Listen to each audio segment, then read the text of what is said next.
Ooh, that's a bright light. I feel like I'm in court. All right. So my ideal for transition was to do the kid and play, but Keith was like, "What's that?" So I was like,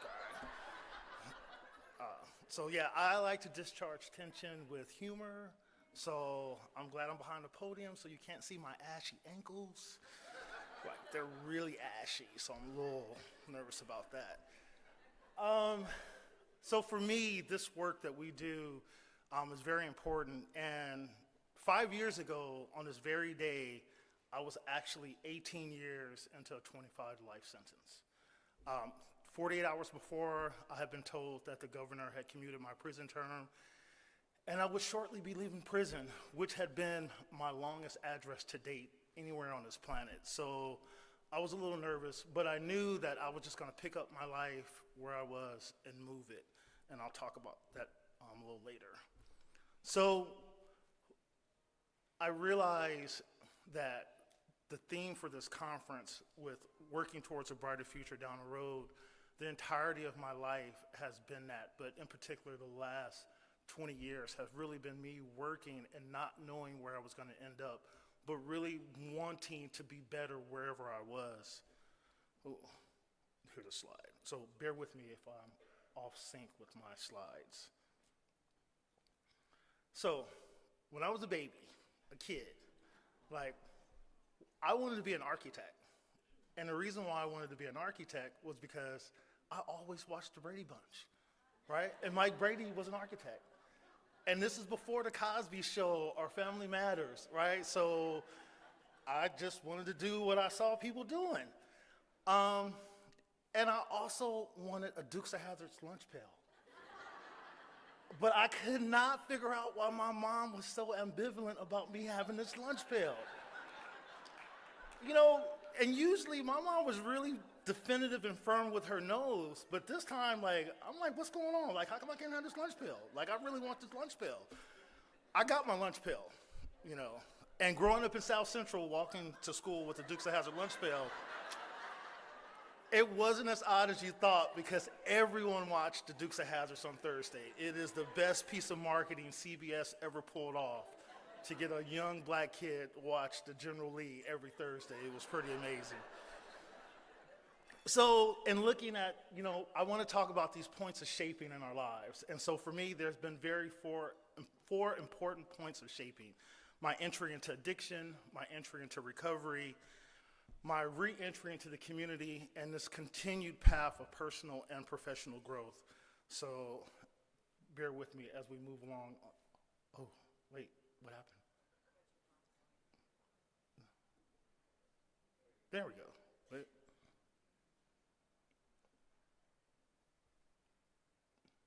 Oh, I know what happened. Okay, for a moment, this is my slide deck. All right, so shaping point number one, my entry into addiction. So I grew up in South Central, and then my mom got a really good job, and we moved to West Los Angeles. And I'm gonna fast forward to 1985/86, and crack literally just showed up in our neighborhood. Like, we had no idea, but it was an economic opportunity for many of us. And for me, the most salient models I saw in my environment were the drug dealers. They had cars, they had jewelry, they had lots of money, and they had girls. And so I didn't know it at the time that this was the intersection of toxic masculinity and patriarchy. I just knew I wanted a lowrider with music.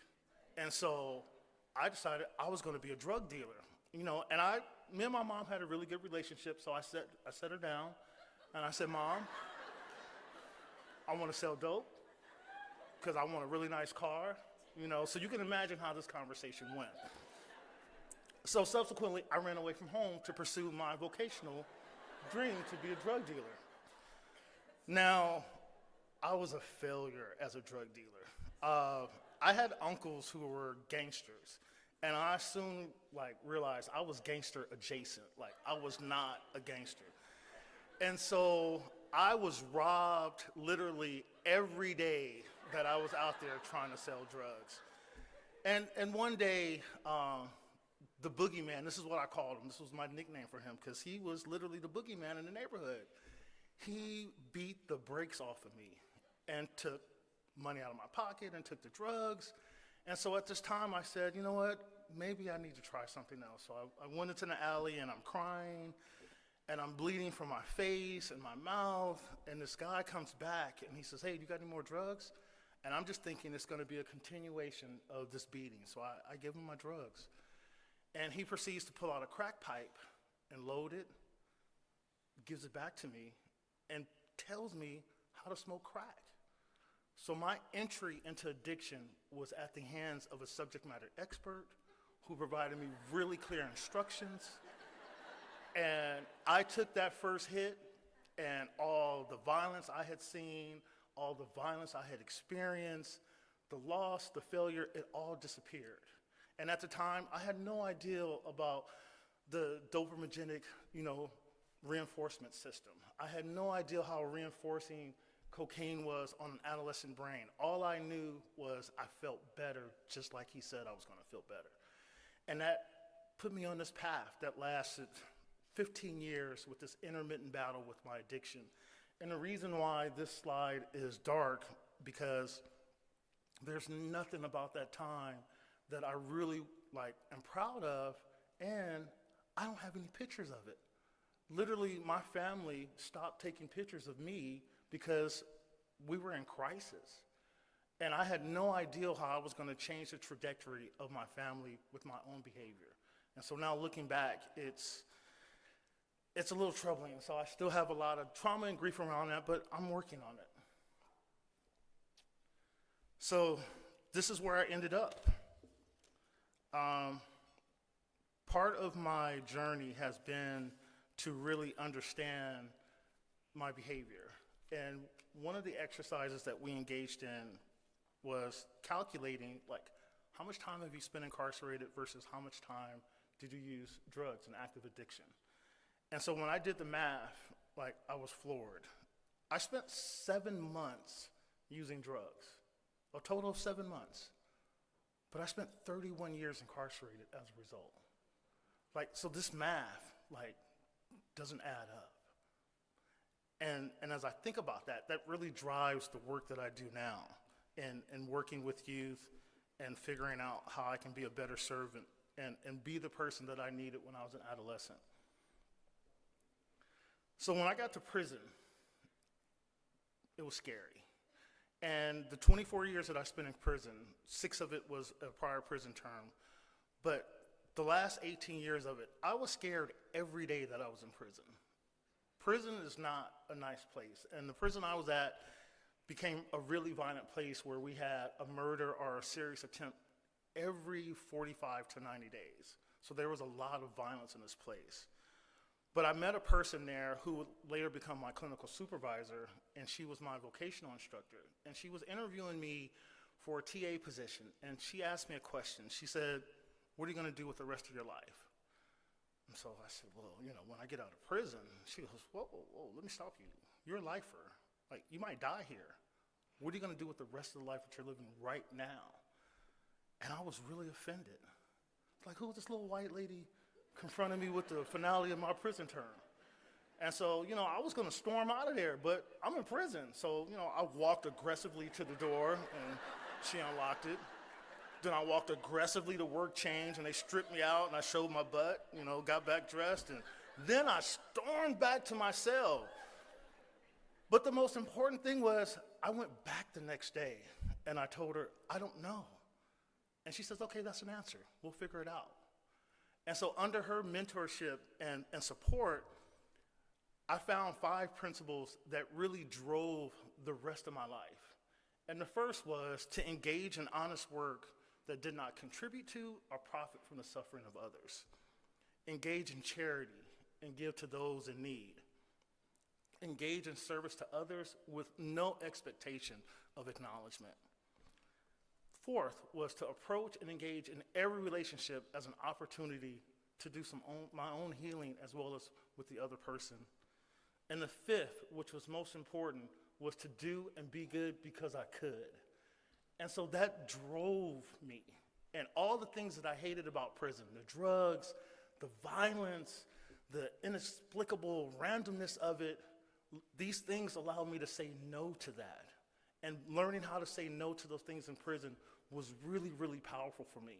And in this work, there were two things that I developed, like this personal mantra. The first was the life that I wanted in the community, I had to live in prison. And that started with vision boarding. Like, the secret is the business, right? I had my vision board on my prison wall, and I would collect magazines, and I would put all these things up. And another part of that was I became a runner in prison. I found that running allowed me to construct this life in my head that I can step into every time I stepped on a prison track. And the second mantra that I developed was what I did with my free time was what I was going to do with my freedom. And so I went to groups. I facilitated 10 to 12 groups a week. I started college.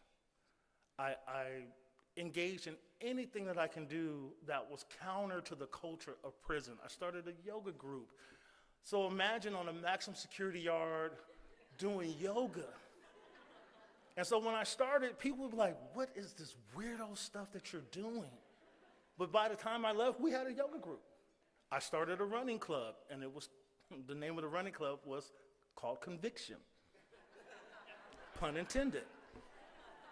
But also, I started going to AA, NA, CGA.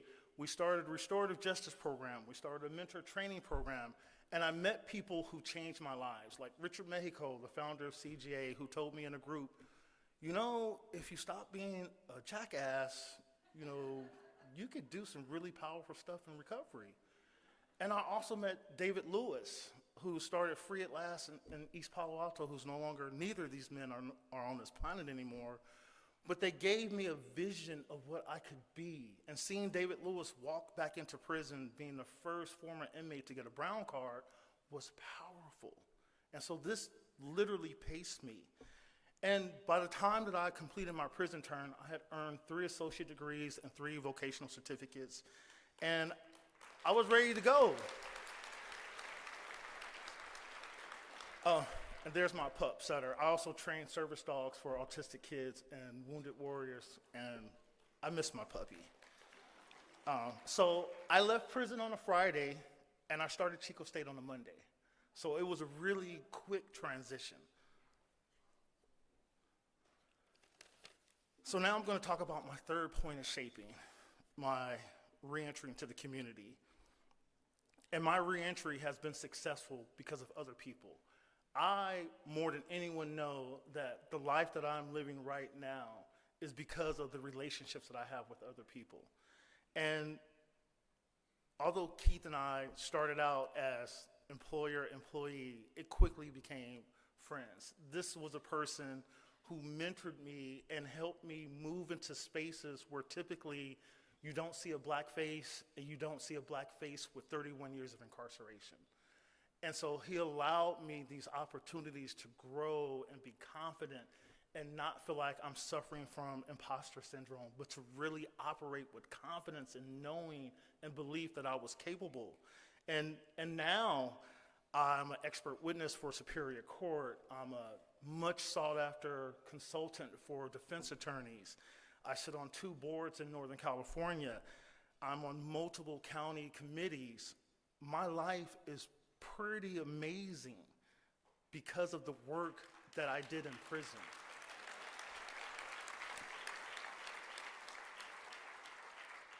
But one of the most important things that Keith taught me was to be unabashedly confident when I'm quoting my consulting rate. And the ability to walk away when they can't meet it. So I'm grateful for that. That is a powerful piece because we don't know our value. Patriarchy tells us, don't ask for money. Don't talk about income. Don't discuss these things. Take what you're given. And so for me to enter into these spaces as formerly incarcerated with the confidence to know that my KSAs are legit and this is what I need to do the work, it is powerful to have this person support me in that. And so many times I am across the state doing multiple things, and it is pretty awesome. I work with amazing people. I get to work in amazing places. I teach. I teach one course every cycle in our local police academy. And I remember the first time where I was going to talk about the origins of policing and the sheriff's posse with these young cadets. And I was a little scared. But the work that I did and the collaborations that I have formed gave me the confidence to challenge these officers. And I do this every cycle. And I always tell them, if you have a badge and a gun, I want you to be the smartest person in the room. And so it's important for me to be able to speak these things to them, but also for them to be responsive to hear them from me. So I am extremely grateful for that. This is the best part of my job, working with kiddos. It is amazing whether I'm on a rock face supporting a kid who feels stuck, or throwing water on a young girl who's mad that I got her hair wet. I don't care. Like, if you're out there with me, we're gonna have shenanigans. So I really love this work that we do. And much of my work requires me to enter prison. On any given month, I might be in prison 3 or 4 times. And I actually had to go back to the prison where I served most of my term. And one of the correctional officers there asked me, like, why do you come back? And I told him, this is the longest address I've ever had. I grew up here. If I don't come back, who will? This is my responsibility. Like, I'm tearing up thinking about it. I owe this. I owe this to the victims that I created. I owe this to my peers that I left behind. And this is meaningful work for me. And it helps me really make sense of my past, to be able to go in. But every time I leave and I think I just have to show my ID to get out of here, like, that's it. If I would have known this 18 years ago, I would have been at that gate. And so now I'm moving to my 4th point of shaping. And this is, after earning my BA in criminal justice, I tell people, I was an expert on the criminal side, but I wanted to figure out the justice side. So, I came back to school. And earning my master's in political science and being able to say that I'm a political scientist, I realized that my experience would get me in the room, but my degree will keep me in the room when they're making decisions about policies. And so that's very important to me, to be able to be there.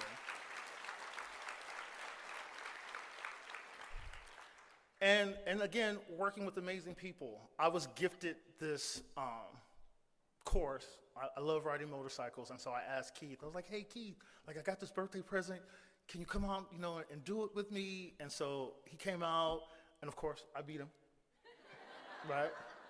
Super bike school, super fast. It was super cool. And running. So my vision board contained all these different races. It contained all these location runs that I wanted to do when I got out. And so being able to be out and run is such a privilege to me, because every time that I lace up my running shoes, I'm literally living my dream. Very few people have an opportunity to daily step into the dream that they manifested. And so to have lived so long in prison and now to live my life out of my vision board, it's a pretty amazing thing. And I'm extremely grateful for these opportunities. And so now, as I continue to do this work, there are still some areas in my life that I need to work on and that I'm committed to working on. 2 in particular. The first is I use a lot of paper towels. And I have a lot of guilt around that. And I'm really working on that. Like, I was cleaning up my kitchen before I left on Monday. I was like, man, I use a lot of paper towels. And then I pulled 2 more off. So it's an area of growth for me, and I'm working on it. And the second is my conditioned tendency for conflict avoidance. And I realize that this is an area that is impacting all of my relationships. So I had the privilege of going to a training in June. It was a 4-day training, and 3 of those days I cried. And I realized that my conflict avoidance comes from 2 places that really integrated into my life and my body. One was prison. Avoiding conflict kept you alive. It kept you from getting written up. It enabled you to just be at peace. And the first and the most important was in my relationship with my mother. My mom was a teenage mom. She worked really hard, but I understood that as long as we were not in conflict, I would be loved. And so for me, safety, belonging, and dignity was really wrapped into avoiding conflict. And so now I am committed to challenging the conditioning of my past. But the most important thing that I found, and I want to share this with you, all of you who do this work, is I realized that I was confusing my trauma response with virtue because it had a lot of very specific utility, not a lot of ubiquity. It has ruined 2 of my relationships since I've been home. And my ex-girlfriend told me one day, she goes, "I am sick of your stoic BS." And I was taken aback. I was like, what? I don't curse, right? I'm not violent.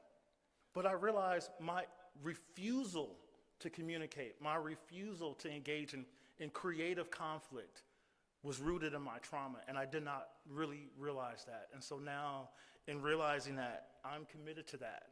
I've learned that our bodies learn on yes. And so I'm saying yes to deconstructing conditioning of my past. I'm saying yes to doing what I need to do to ensure that I'm free in my body. Being in prison, I learned and acquired mental freedom. And so now this next phase of my journey is really committing and leaning into being free in my body. And I'm going to leave you with something. So again, there's my prison ID, there's my discharge card, and there's my prison identification as a volunteer. And so it's pretty amazing when I sat there and signed the form for my brown card, and I took my picture, and I remember David Lewis when he showed us his card. But in 5 days, I'm going to be 53 years old. And I've spent most of my life in correctional facilities. But I'm really excited to see my future and the future of others. And I want to ask you and challenge you for yourself as well as the clients that you're serving. As we think about the theme of this conference, we have to take the first step of our journey, even if we don't know where we're going to end up. So thank you. I'm honored and privileged to be here. And have a great rest of the conference.